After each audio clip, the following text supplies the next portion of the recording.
some top stampedes of the world and even of India. भगदड़ की अगर बात करें तो कुछ मुख्य ऐसी स्टैम्पीड्स हैं जो दुनिया में कहीं न कहीं हुई और भारत में भी हुई। 30 अप्रैल 2021 इजराइल में इनका वार्षिक माउंट मेरोन तीर्थ यात्रा निकलती है, उसमें भगदड़ मची और 45 लोग मरे।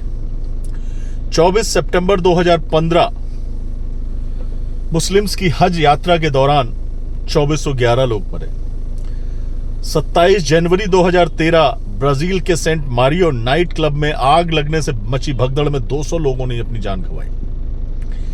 22 नवंबर 2010 कंबोडिया की कैपिटल नामपेन में 340 लोग, वहां का कुछ फेस्टिवल था उसमें भगदड़ के दौरान मरे।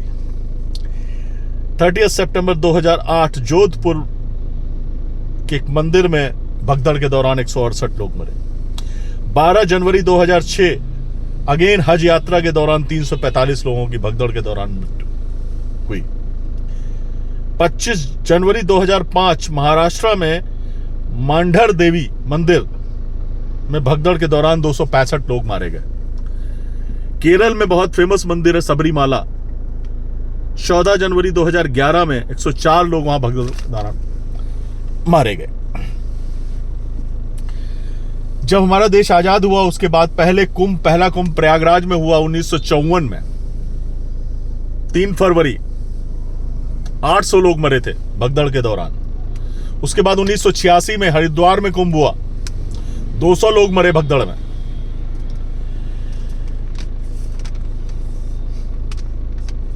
वीर बहादुर सिंह मुख्यमंत्री थे उस समय, उत्तर प्रदेश में हुआ करता था उस समय हरिद्वार। 2003 नासिक कुंभ के दौरान 39 लोग मरे। 10 फरवरी 2013 अगेन प्रयागराज कुंभ में 42 लोगों की मृत्यु हुई। मुझे लगता है शायद समाजवादी 2013 समाजवादी पार्टी की सरकार थी, आई होप। 2 जुलाई अभी 24 में बाबा भोले हैं,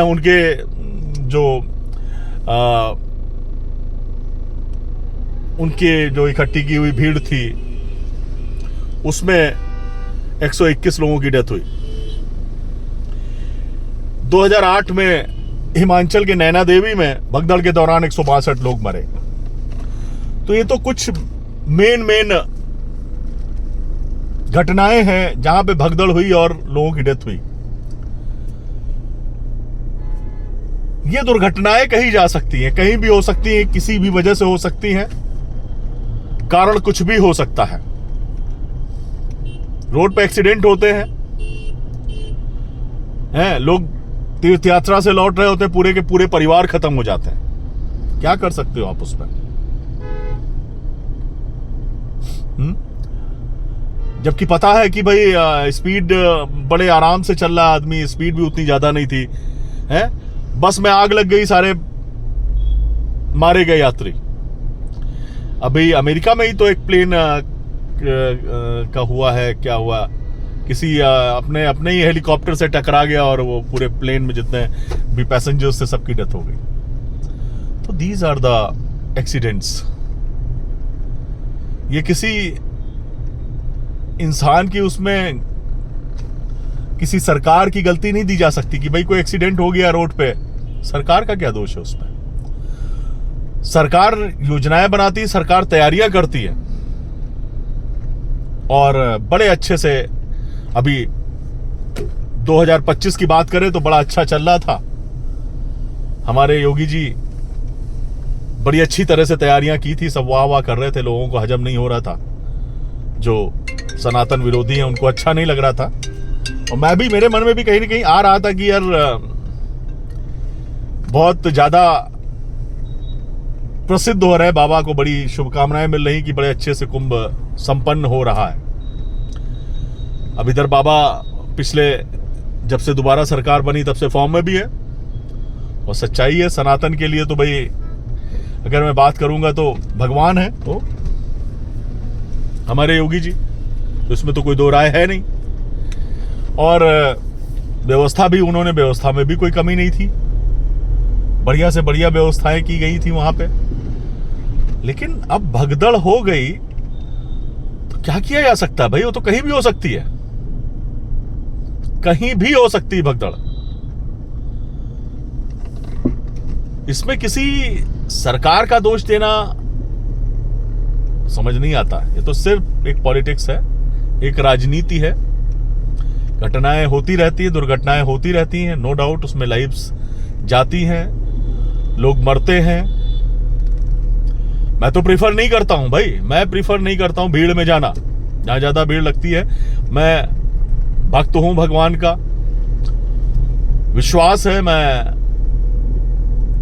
भगवान में विश्वास भी करता हूं। लेकिन अगर मुझे लगता है कि यार यहां भीड़ है और दर्शन पॉसिबल नहीं है, तो कई बार मैं विंध्याचल गया और भीड़ होने की वजह से मैं वापस आ गया। बाहर से ध्वज को प्रणाम किया, माता जी को आंखों से नमन किया और मैं वापस चला आया। और कई बार दूसरे मंदिरों से भी मैं वापस आया हूं। क्योंकि किस वजह से? क्योंकि भीड़ है वहां पे।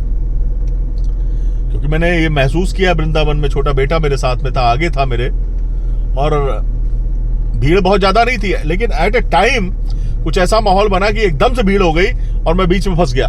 बच्चा मेरा आगे भीड़, पीछे भीड़। मैं निकलना भी चाहूं तो भी नहीं निकल सकता। अगर निकलने की जगह होती तो शायद मैं अंदर नहीं जाता मंदिर में दर्शन करने। अब वो बेटा परेशान हो रहा है क्योंकि आगे वाला उसके कोहनी, सीने में कोहनी मार लगा रहा है, बड़ा सा आदमी खड़ा होके। मैंने कहा, उसको मैंने कंधे पे उठाया, किसी तरह से मैंने दर्शन किए। और वैसे भी मैं इस चीज का ध्यान रखता हूं। लेकिन अब उस दिन जब हम पहुंचे थे वहां पे, गेट बंद था, आरती हो रही थी, मुझे नहीं लग रहा था कि पीछे से इतनी भीड़ आ जाएगी। भीड़ नहीं थी उतनी ज्यादा, लेकिन फंस गए।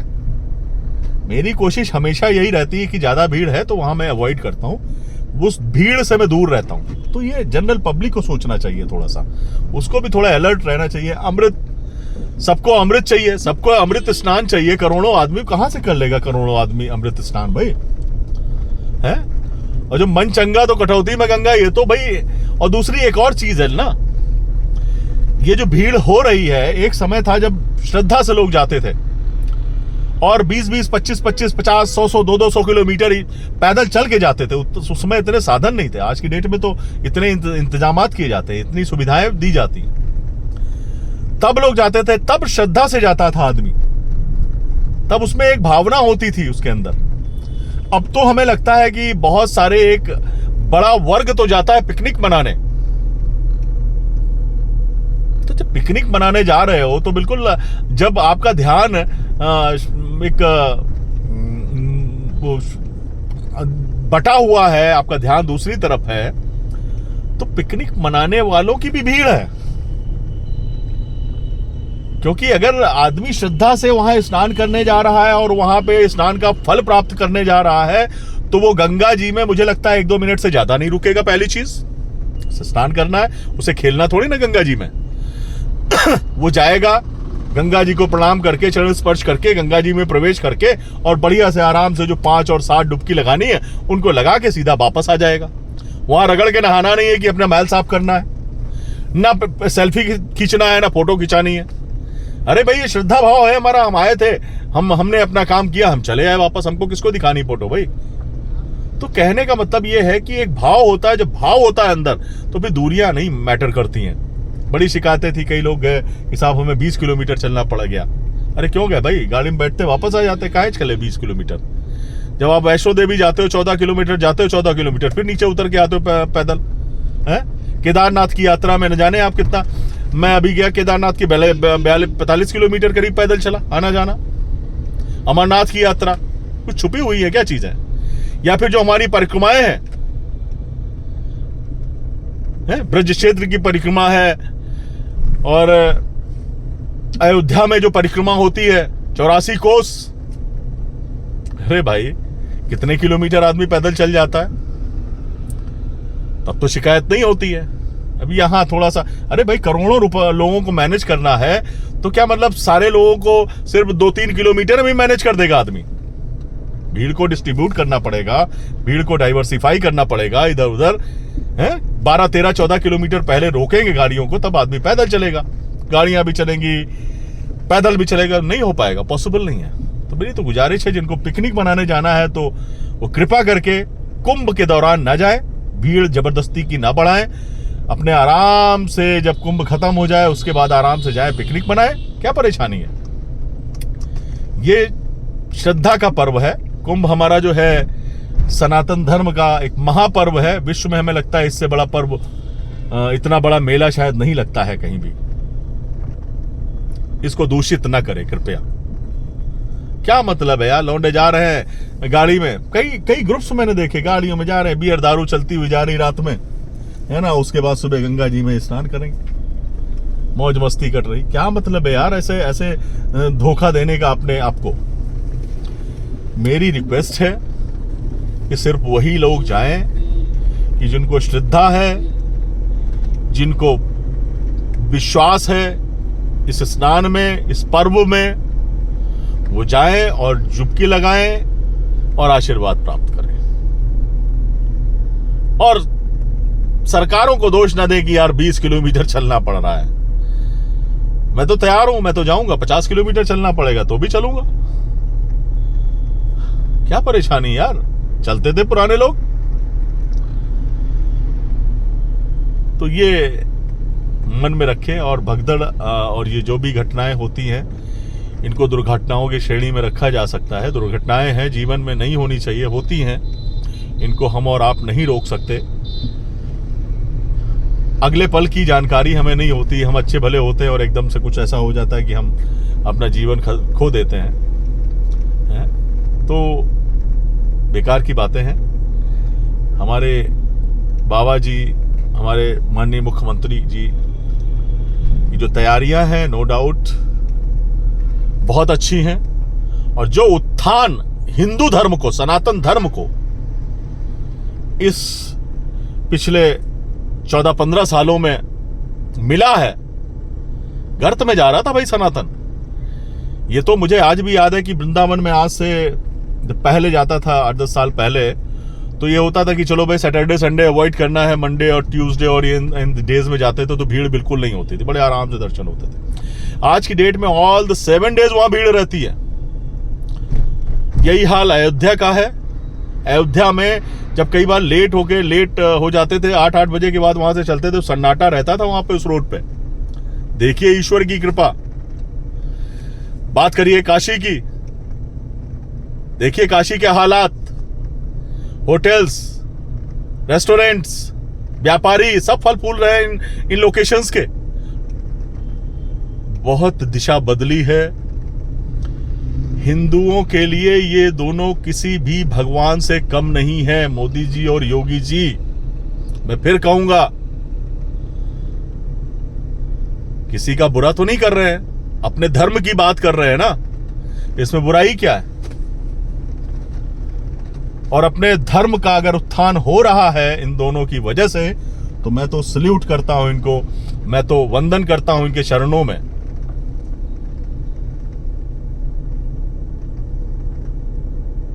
करना चाहिए। दोष देना बड़ा आसान होता है यार, उंगली उठाना बड़ा आसान होता है। और लोग इसी इंतजार में थे, जो हमारे जो सनातन विरोधी लोग हैं इसी इंतजार में थे, नो डाउट, इसमें कोई शक नहीं है। बहुत सारे परिवारों के लोगों की डेथ हुई है, लेकिन इसमें किसी, अब कहें कि बाबा जी की वजह से हो गई डेथ, तो यार कोई नहीं, इन सबसे आदमी थोड़ा सबक लेता है और चीजें बेटर करने की कोशिश करता है इंसान अपने हिसाब से, वहां पे तैयारियां करता है, उसके बाद भी घटनाएं घटित होती हैं। इजराइल जैसा देश, वहां पे हो रही हैं घटनाएं। अमेरिका में अभी आग लग गई, कैलिफोर्निया के किसी पॉश इलाका, उसका नाम मेरे को याद नहीं आ रहा है, और एक से एक बिलियनियर्स, जो बड़े बड़े अरबपति और करोड़पति फिल्म स्टार्स, बॉलीवुडियंस एंड अदर्स, उनके बड़े बड़े बंगले जल के खाक हो गए, और अमेरिका जैसा देश कंट्रोल नहीं कर पाया। कुछ नहीं कह सकते, इसीलिए कहते हैं कि अगर आप भक्ति में हैं तो भक्ति में रहें, बहुत ज़्यादा पगलाए नहीं, है ना। मस्ती ठीक है, पागलपन ठीक नहीं है। मस्ती भी एक लिमिट में, क्योंकि मस्ती में आदमी भूल जाता है, चीज़ें भूल जाता है, सिस्टम भूल जाता है, और उसी दौरान घटनाएं भी होती हैं। धन्यवाद।